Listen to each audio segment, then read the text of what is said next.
Good morning તાલીમાર્થી બહેનો. FI અંગ્રેજીમાં આપણે એક ચેપ્ટર અગાઉ જોયું છે. એના મુખ્ય મુદ્દાની વાત આપણે અગાઉના લેક્ચરમાં કરી ચૂક્યા છીએ. આજે જે હવે શરૂ કરી રહ્યા છીએ એ ચેપ્ટર નંબર 2, જેનું ટાઇટલ મથાળું છે લિસનિંગ એન્ડ સ્પીકિંગ. અંગ્રેજી ભાષાના પાયાના 4 કૌશલ્યોની વાત એ આપણે પહેલા ચેપ્ટરમાં કરી હતી, જેમાં L, S, R અને W એટલે કે listening, speaking, reading and writing. આ 4 મુખ્ય કૌશલ્યો અંગ્રેજી ભાષામાં, અને એના સંદર્ભે પ્રત્યેક કૌશલ્યની ડિટેલ એ હવે આપણે લઈ રહ્યા છીએ. સૌથી પહેલાં આ ચેપ્ટરની અંદર જે 2 મુદ્દા છે એમાં લિસનિંગ એન્ડ સ્પીકિંગમાં પહેલો આપણે લિસનિંગથી શરૂ કરી રહ્યા છીએ. ટુ લિસન એટલે સાંભળવું, હેતુપૂર્વક સાંભળવું. તો અહીંયા સૌથી પહેલું છે શ્રવણ કૌશલ્ય. અહીંયા કન્સેપ્ટ ઓફ લિસનિંગ સ્કિલ એટલે કે એની સંકલ્પના શું છે. તો આપણી આસપાસ અનેક પ્રકારના અવાજ સતત થયા કરતા હોય. આપણે હેતુપૂર્વક ધ્યાન આપીએ કે ન આપીએ, પણ આપણા કાન સુધી એ અવાજ પહોંચે છે. વર્ગખંડમાં બેઠા હોય તો બહાર કોઈ વાહન નીકળ્યું તો એનો અવાજ આવે, વાહનનો હોર્ન વગાડવામાં આવે એનો અવાજ આવે, લોબીમાંથી કોઈ પસાર થતું હોય તો એનો અવાજ આવે, પક્ષીઓ કંઈ કશું ક્યાંક અવાજ કરતા હોય એનો અવાજ આવે. તો અનેક પ્રકારના અવાજ આવે. પણ વર્ગખંડમાં ભણાવતા હોય, વિદ્યાર્થી ભણતા હોય ત્યારે વિદ્યાર્થીનું ધ્યાન શિક્ષક શું ભણાવે છે એમાં હોય. તો એક ચોક્કસ ધ્વનિ કે અવાજ ઉપર આપણે કેન્દ્રિત થઈએ છીએ, એટલે હેતુપૂર્વક સાંભળીએ છીએ, એટલે એ લિસન થયું એમ કહેવાય. ટુ હિયર અને ટુ લિસન આ બંને વચ્ચે પાયાનો તફાવત છે. ટુ હિયર એટલે સાંભળવું થાય, ટુ લિસન એટલે પણ સાંભળવું થાય. પણ ટુ હિયર એટલે આપણી આસપાસના સમગ્ર અવાજ સાંભળવાની વાત છે. પણ ટુ લિસન એટલે હેતુપૂર્વક કોઈ ચોક્કસ બાબત સાંભળીને સમજવી. ત્યાર પછી હવે અહીંયા જે મુદ્દો બીજો છે એ કે શ્રવણ કૌશલ્ય એટલે શું. તો મેં જે કહ્યું એ મુદ્દાઓને અહીંયા સમગ્ર રીતે દર્શાવ્યા છે. પહેલું તો ધ્યાનપૂર્વક સાંભળવું. એક ચોક્કસ બાબત ઉપર આપણે કેન્દ્રિત થઈએ અને સાંભળીએ. અર્થગ્રહણ સાથે સાંભળવું. માત્ર સાંભળીએ, કાન પર અક્ષર શબ્દો અથડાય, સંભળાય એટલે આપણું શ્રવણ કૌશલ્ય પૂર્ણ થયું એમ ન કહેવાય. તો ધ્યાનપૂર્વક સાંભળવું સાથે અર્થગ્રહણ સાથે સાંભળવું. કયા અર્થમાં કયો શબ્દ પ્રયોજવામાં આવ્યો છે, વાક્યનું અર્થઘટન શું થાય એવી રીતે સાંભળવું. ત્યાર પછી છે વક્તાના વિચારોને વિવિધ સંદર્ભમાં સમજવા. રજૂ કરનાર વ્યક્તિ જે વક્તા છે એ વક્તા જે કાંઈ પોતાનું કથન કરે છે, એની સ્પીચ આપે છે, તો આગળ પાછળના વાક્યો એ રિલેટેડ હોવાના. કોઈ અલગ અલગ વાક્યોની ચોક્કસ વાત, મુખ્ય થીમ છે એને અનુલક્ષીને એ વાત હોવાની. તો એના જે વિચારો છે એને જુદા જુદા સંદર્ભની સાપેક્ષે સમજવા, એટલે ટુ લિસન એમ કહેવાય. શુદ્ધ ઉચ્ચારોને ગ્રહણ કરીને સાંભળવા. વક્તા, રજૂ કરનાર, બોલનાર વ્યક્તિ છે જે કાંઈ પણ બોલે છે એના ઉચ્ચારો શુદ્ધ એ આપણે શીખવાના છે. અશુદ્ધ નહીં, શુદ્ધ બોલવામાં સ્પષ્ટ. આપણે કેટલાય ગુજરાતીમાં એવી ભૂલ કરીએ છીએ. દાખલા તરીકે આવી રીતે લખ્યું હોય તો મોટા ભાગે આપણે દ્રષ્ટિ કહીએ છીએ. આવું લખાણ એટલે દ્રષ્ટિ, પણ સાચો ઉચ્ચાર છે દૃષ્ટિ. વ્યવહારમાં આપણે નથી બોલતા, ખરેખર સાચો ઉચ્ચાર બોલવો જોઈએ, આપણે બોલતા નથી. એવા કેટલાય શબ્દો છે કે જેના સાચા ઉચ્ચાર, કેટલીક વખત જોડણી અસ્પષ્ટ આપણને સંભળાય અને એને કારણે આપણે ખોટું શીખીએ અથવા તો વિદ્યાર્થી ખોટું ગ્રહણ કરે.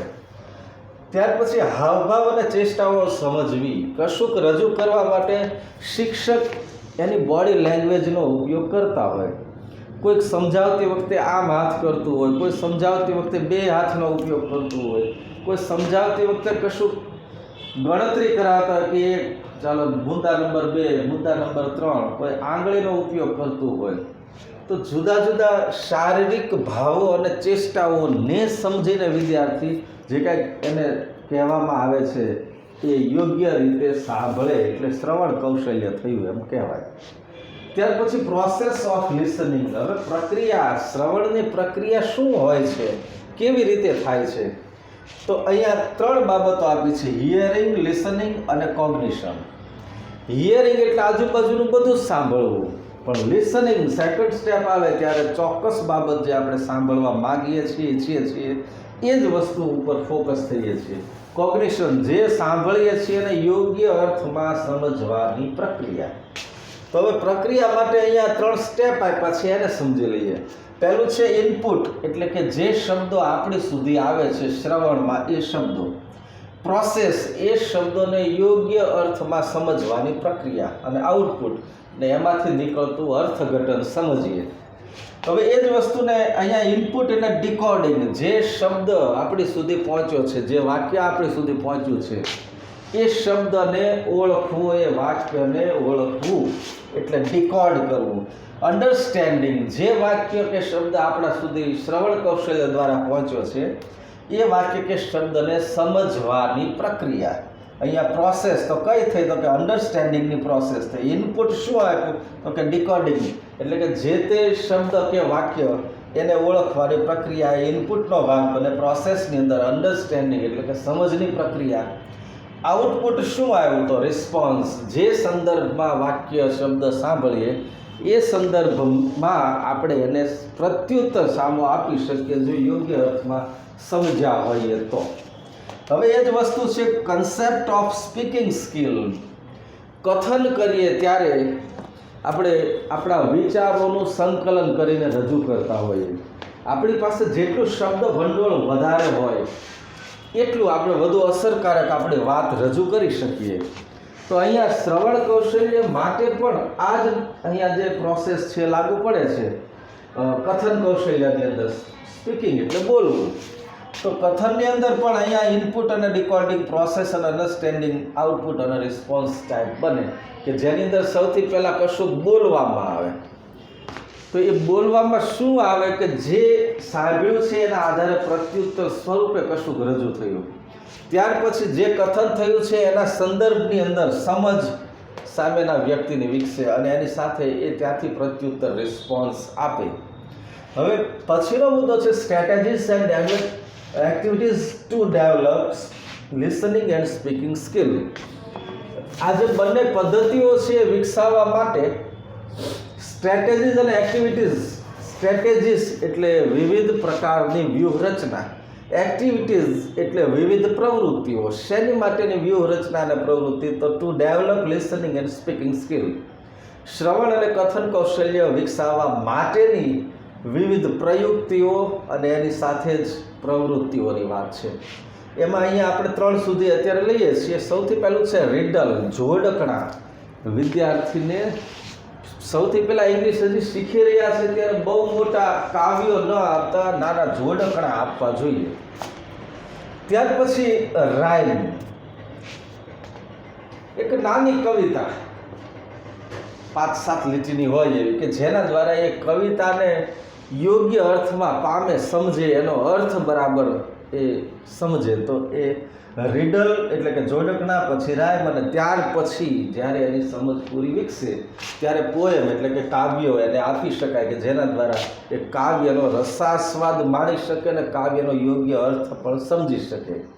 આ સિવાયની પણ ઘણી બધી પ્રવૃત્તિ છે, પણ આજના તાસમાં આપણે અહીં સુધી રાખીએ છીએ કે આ સ્ટ્રેટેજીસની અંદર રીડલ, રાઇમ અને પોએમ.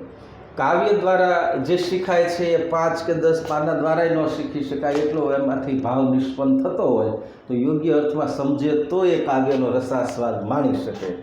આજના તાસમાં બેનો આપણે આટલું રાખીએ છીએ કે જેની અંદર concept of listening, concept of speaking અને સ્ટ્રેટેજીસ અને activities two develop listening and speaking skill, અને એની અંદર 3 બાબતો રીડલ, રાઇમ અને પોએમ સુધી વાત આજે કરીએ છીએ. આગળનું ફરી પાછા મળીશું ત્યારે લઈશું. Thank you.